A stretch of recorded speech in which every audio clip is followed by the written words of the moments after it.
Hello everyone, welcome back to my channel. So in today's video I'm going to share with you a step-by-step tutorial using only one color, one gel brush brand.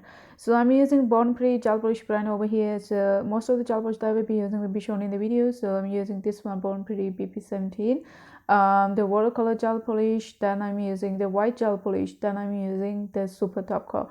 All of them has been reviewed on my YouTube channel, so if you just want to have a look to them, you can check the video or the playlist named as a review, or you can check them on my feed.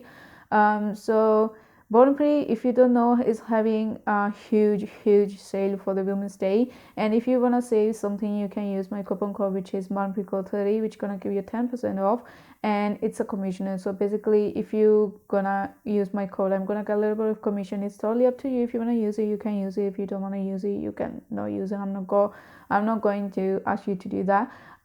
So yeah, I'm leaving you with this tutorial. It's easy to follow, easy to create. I hope you liked it, and I will see you in next video. I will leave you with the music in background. Bye.